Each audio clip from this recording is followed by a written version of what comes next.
नोकरी करून फक्त गरजा पूर्ण होतात. बरोबर. स्वप्न पूर्ण करायचे असेल तर व्यवसायच पाहिजे तुम्हाला. सो मला वाटतं युवकांनी उतरलं पाहिजे.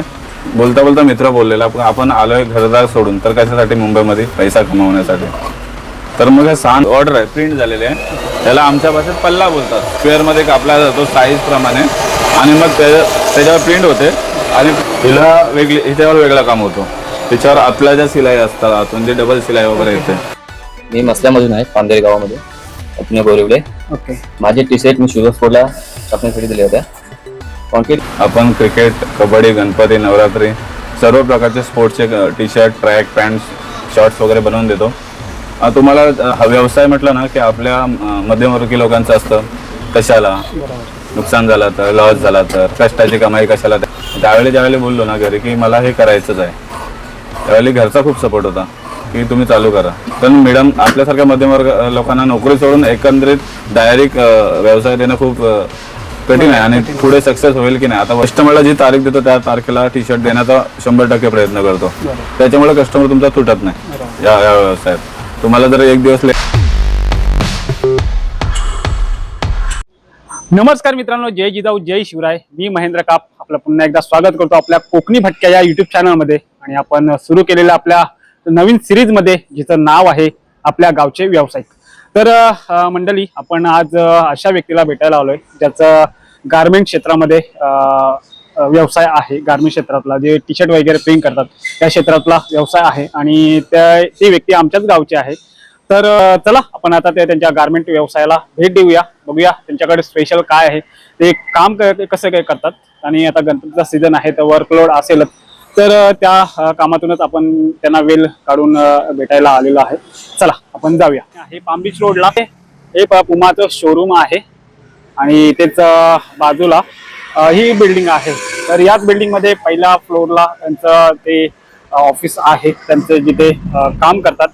तर इथे आहे ते, इकडे हा कोपरखेरणे तुर्बे साईडला जाण्याचा रस्ता आहे आणि इकडे वाशी स्टेशन बेलापूर साईडला जाण्याचा आहे. आणि हे लोकेटेड पुमा आणि ते बाजूलाच एक बिल्डिंग आहे त्यांची. तर चला आपण आता आतमध्ये जाऊया. तर मंडळी, आता आपण आलेलो आहे शिवबा स्पोर्ट्सच्या इथे. आपण समोर बघताय त्यांचा बोर्ड सुद्धा लागलेला आहे, ॲड्रेस सुद्धा आहे.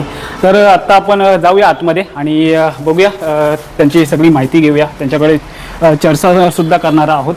तर समोरच शिवबा स्पोर्ट्सचे मालक आहेत आपल्याला दिसत आहेत. नमस्कार. तर मंडळी, आपण आता शिवबा स्पोर्ट्सच्या मालकांबरोबर इथे आहोत. तर सर्वप्रथम नमस्कार. नमस्कार आणि धन्यवाद महेंद्र, तो आलास आज मुलाखत घ्यायला. तर आयुष्यातली मला वाटतं ही पहिली माझी मुलाखत असेल, म्हणजे माझाच मित्र घेतोय. सुरुवात म्हणजे माझ्यापासून झाली, हे मी सुद्धा भाग्य समजतो माझं. आपण मागे बघतोय आपण शिवबा स्पोर्ट्सचा एकदम खूप सुंदर असा लोगो त्यांनी बनवलेला आहे. तर सर्वप्रथम नमस्कार, तुमचं आपल्या चॅनलमध्ये खूप खूप स्वागत आहे. तर आधी तुमची ओळख आणि तुमचा या कार्यालयाचा पत्ता तुम्ही आपल्या प्रेक्षकांना सांगा. नमस्कार, मी सचिन पालकर.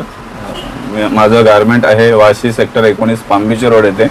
मी मूळचा आहे रायगड जिल्ह्यातील तला तालुक्यातील गायमुख कोणेली गावचा. तर आपलं हे टी शर्ट मॅन्युफॅक्चरिंगचं युनिट आहे. आपण क्रिकेट, कबड्डी, गणपती, नवरात्री सर्व प्रकारचे स्पोर्ट्सचे T shirt, track pants, shorts वगैरे बनवून देतो. तुम्हाला जसं कस्टमाइज करून हवं असेल तसं देखील आपण बनवून देतो. अर्जंट डिलिव्हरी असेल, अर्जंट डिलिव्हरी पण आपण करून देतो. सो हे आपलं छोटंखानी युनिट आहे.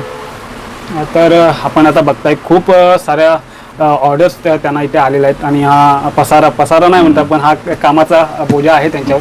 तर आपण त्यांना पुढील प्रश्न विचारूया की तुम्ही या क्षेत्रात उतरला, मग ही तुम्हाला आवड होती की तुमची कशी काय कल्पना, या क्षेत्रातच येण्याचं तुमचं माणूस कसं होतं? ज्यावेळी मुंबईमध्ये आलो ना त्यावेळी एक असं मी या क्षेत्रात येईन असं कधीच माहीत नव्हतं.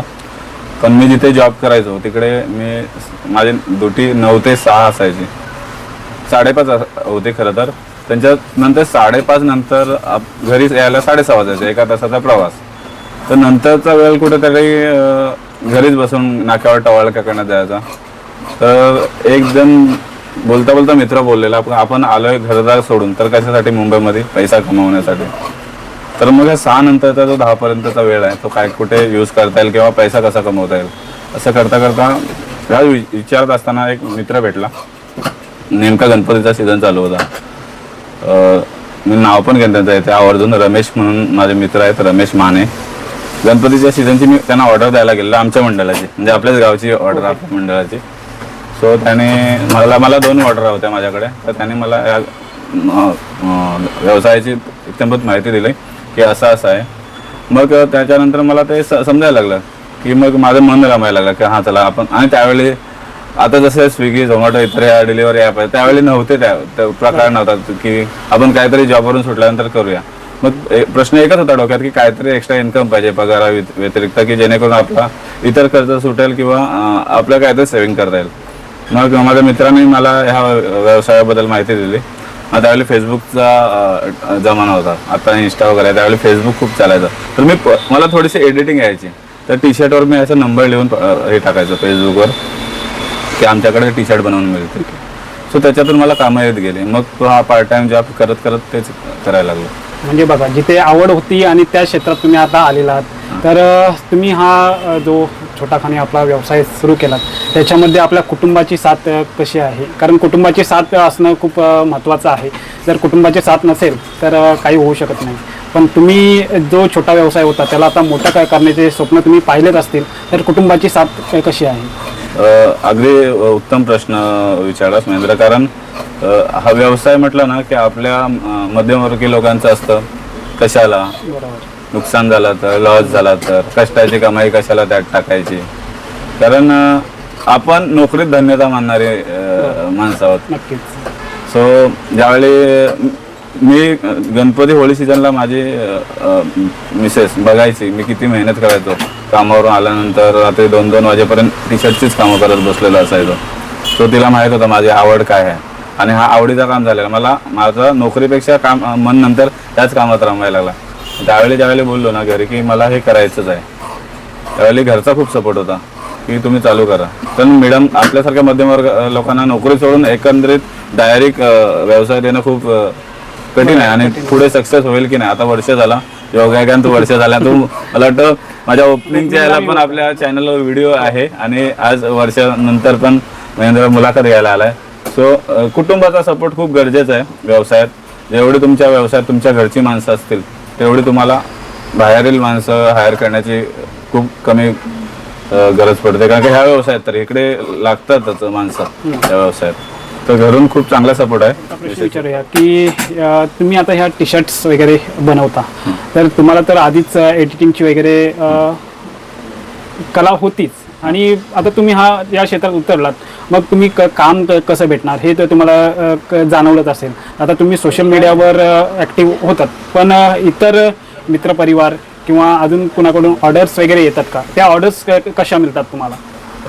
माझ्या सुरुवातीचे जे मी ज्यावेळी शॉप खोलायच्या अगोदर जेव्हा घरून कामं करायचं ऑर्डर घेऊन, ती सगळी जे कस्टमर होते म्हणजे माझं, ते सगळे विश्वासावर होतं की हा माणूस मला वेळेत देईल. माझं एक वैशिष्ट्य आहे, मी आतापर्यंत पण कस्टमरला जी तारीख देतो त्या तारखेला टी शर्ट देण्याचा 100% प्रयत्न करतो. त्याच्यामुळे कस्टमर तुमचा तुटत नाही या व्यवसायात. तुम्हाला जर एक दिवस लेट झाला तरी कस्टमर तुमचा तुटतो. सो माझे त्यावेळी 5-6 वर्षापूर्वीचे जे कस्टमर ते अजून पण माझे आहेत गारमेंट झाल्यानंतर. आणि त्याच्यानंतर सोशल मीडिया आला. लोक होल्डिंगला काय लागण्यापेक्षा मोबाईल काय आहे ते जास्त बघतात. त्याच्या वरतून लाखाची तुम्ही जाहिराती टाका, पण इथे फुकट आहे, ते स्क्रोल करण्यात दिसतं. सो जास्तीत जास्त आता कामं सोशल मीडियामुळे मिळतात. आणि आता बरेचसे शॉपवाले झालेत ज्यांचे गावोगावी, रत्नागिरी असेल, खेड असेल, चिपळूण असेल, नवी मुंबईत पण आहेत ज्यांचे शॉप आहेत, फक्त शॉप आहेत, त्यांचे गारमेंट नाहीत, तर ते आपल्याकडून पण होलसेलने घेतात माल. आणि अजून कोणाला हवे असतील हा व्हिडिओ बघून, तुम्हाला तुमच्या शॉपमध्ये वगैरे माल ठेवायचा, नक्की आम्हाला संपर्क करा, आम्ही तुम्हाला उत्तम क्वालिटीचा माल देऊ. टी शर्ट वगैरे छापतो, गारमेंट वगैरे मध्ये वेगवेगळा कपडा असतो, त्या कपड्याबद्दल काही माहिती? आपल्या गारमेंट लाईनमध्ये लोकांचा एक संभ्रम असतो की प्रत्येक टी शर्ट हा कॉटनचा असावा. पण कॉटनच्या टी शर्टवर आता मी दाखवतो तुम्हाला, एक मिनिट. हे प्रिंट आहे समजा गणपतीची, तर ही कॉटनवर प्रिंट नाही होत. हे सबलिमेशनचा कपडा मोस्ट ऑफ पॉलिस्टरमध्ये येतो. जसं की हा आता ड्रायफिटचा कपडा आहे, ड्रायफिट, डॉटनेट, मोनोस्ट्राईप असे वेगवेगळ्या प्रकारचे कपडे येतात. तर त्याच्यावर प्रिंट जास्त होते. कॉटनमध्ये खूप कमी काम होतं. तर ऑर्डर असेल तर आपण कॉटनमध्ये पण बनवून देऊ शकतो. बरं. मग आता जर ही एक टी शर्ट बनवायची म्हटली तर किती कालावधी लागेल साधारण?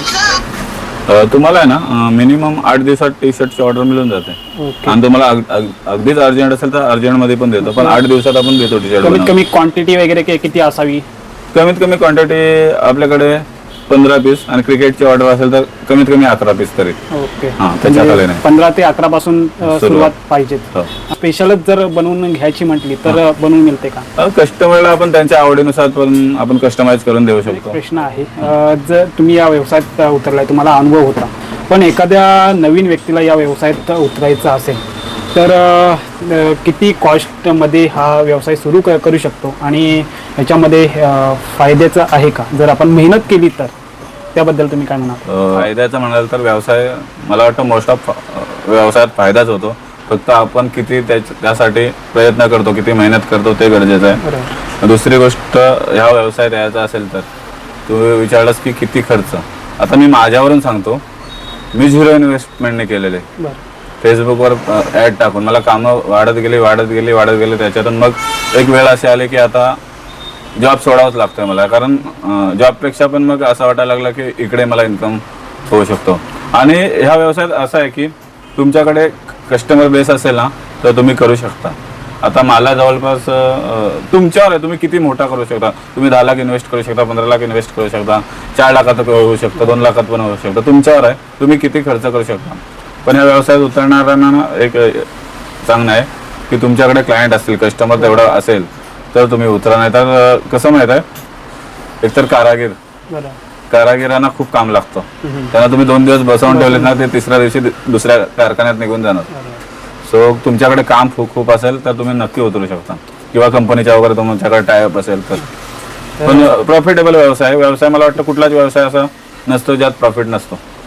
तर बघा मित्रांनो, पालकरांनी तर आपल्याला सांगितलं आहे, कुठलाही व्यवसाय असेल तर तो प्रॉफिटेबल असतो, पण त्याच्यावर आपण किती मेहनत घेतो हे आपल्यावर आहे. जर तुम्ही मेहनतच घेतलीच नाही तर तो व्यवसाय सक्सेसफुल अजिबात होणार नाही.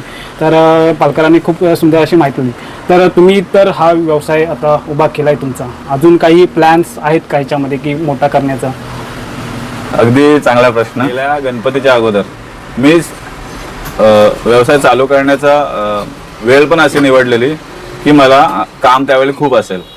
गणपती सीझन असा असतो की खूप काम असतो. तर मी तोच पिरियड निवडलेला की गणपतीच्या 1.5 महिना अगोदर चालू केला, जेणेकरून गणपतीत खूप सारं काम करेन. आणि नंतर त्या गोष्टींसाठी म्हणजे काम आलंच नाही आलंच तरी शेवटी हे भाड्याचं आहे. सगळ्या जागा असतात त्या, मला भाडं भरायचं आहे, काम असो नसो. तर त्यावेळी मी असं वेळ निवडलेली की काम त्यावेळी खूप असेल, नंतर एखाद्या 2 महिन्यात काम नसेल तरी मी गणपतीच्या सीझनमधून जो काही कमवलं असेल त्याचं भाडं वगैरे भरू शकेल.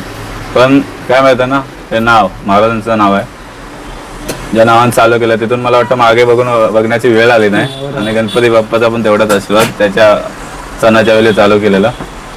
सो त्यावेळी खूप जागा मिळत नव्हती कुठे. हा एक छोटासा मला गाळा भेटलेला, त्याच्यात आम्ही हा सगळा सेटअप उभा केला. पण येणाऱ्या काळात कदाचित पुढच्या वर्षी तू जर आलास तर तुला अजून काहीतरी भन्नाट आणि दुसऱ्या ठिकाणी मोठं बघायला मिळेल.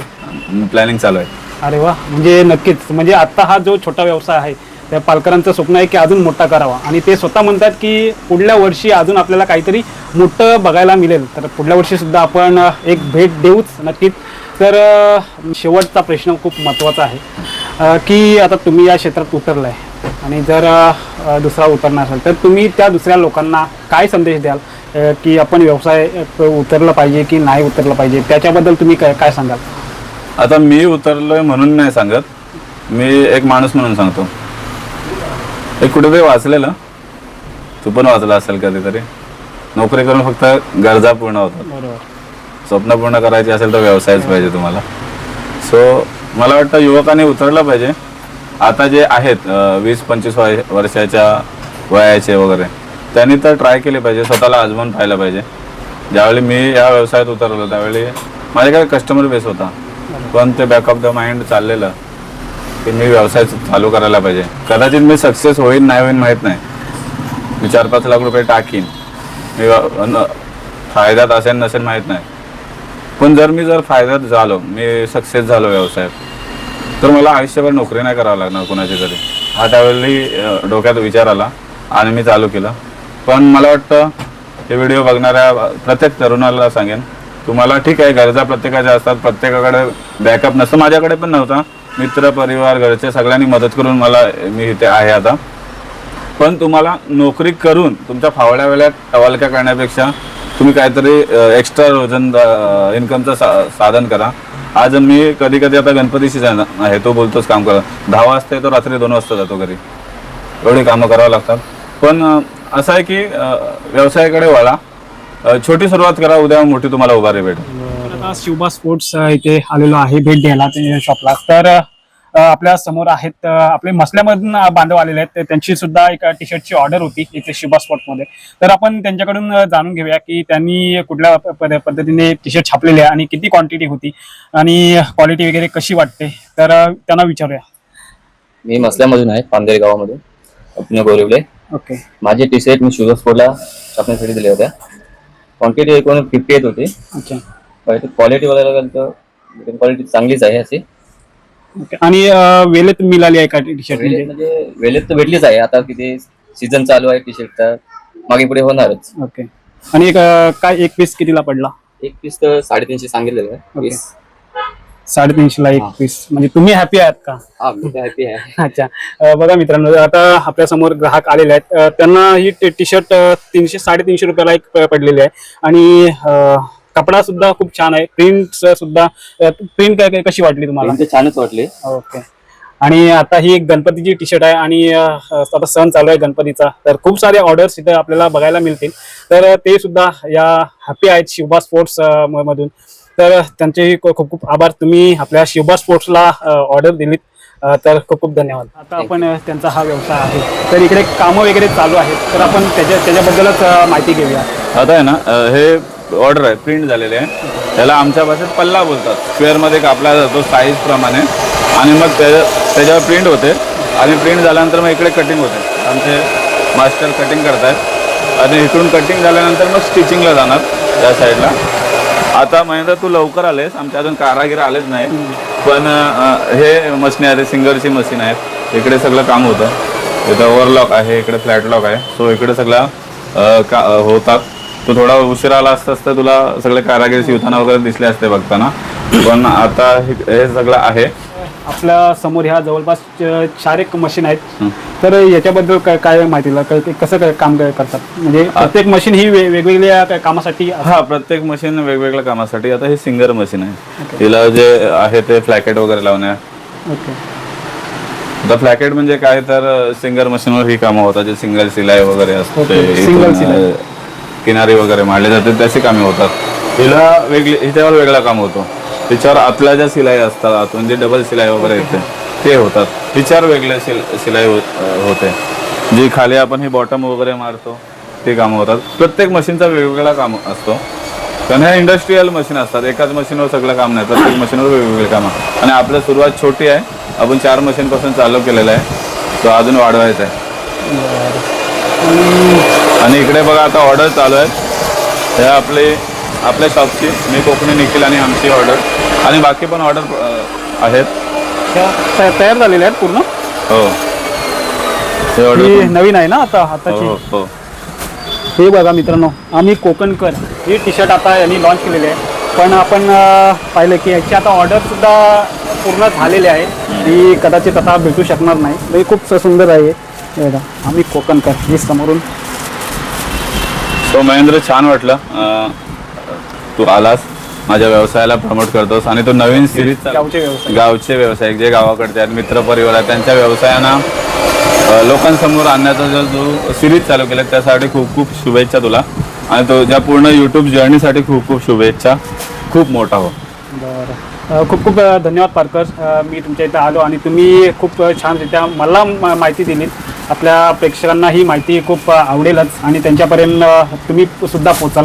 आतापर्यंत आमच्यापर्यंत होतात, पण माझा प्रत्येक माणूस आहे की मराठी माणूस जो पण असेल त्या मराठी माणसावर फक्त आपल्यापर्यंत न राहता इतर सगळ्यांपर्यंत पोचावा, हा माझा एक मानस आहे. आणि तुम्ही आम्हाला आणि आपल्या या यूट्यूब चॅनलला खूप सुंदर अशी माहिती दिली, त्याबद्दल मी तुमचे खूप ऋणी आहे. आणि मी ही व्हिडिओ आता एक मिनिट मी जाग्या झाल्या भावना, कारण मी पण आता 1-1.5 वर्ष झालं ब्लॉगिंग करत नाही. पण आमचा पायावर पाय ठेवून महेंद्र करतोय, गावचा मित्र, तो भारी वाटतोय. आज खूप दिवसांनी मी व्हिडिओमध्ये बोलतोय, कारण ब्लॉगिंग सोडली म्हणता येत नाही, पण ह्यातून वेळ नाही मिळत, त्याच्यामुळं आता ब्लॉगिंग होत नाही. सो तुम्ही ही व्हिडिओ बघत असाल तर कोकणी भटक्या या यूट्यूब चॅनलला सबस्क्राईब करायला अजिबात विसरू नका. एकदम फ्री आहे, करून टाका सबस्क्राईब. म्हणजे काय होईल, तुम्हाला येणाऱ्या पुढील व्हिडिओ, पुढील नवनवीन व्यवसाय बघता येतील, ते काय व्यवसाय करतात तुम्हाला त्याच्याबद्दल जाणून घेता येईल. आणि गावाकडच्या खास व्हिडिओ असतात, तर कोकणी भटक्या यूट्यूब चॅनलला नक्की सबस्क्राईब करा. आणि व्हिडिओ आवडले असेल तर व्हिडिओला लाईक करा, कमेंट करा, शेअर करा. खूप खूप धन्यवाद. तर मित्रांनो, काळजी घ्या आणि ही व्हिडिओ आता आम्ही इथेच थांबवतो. धन्यवाद.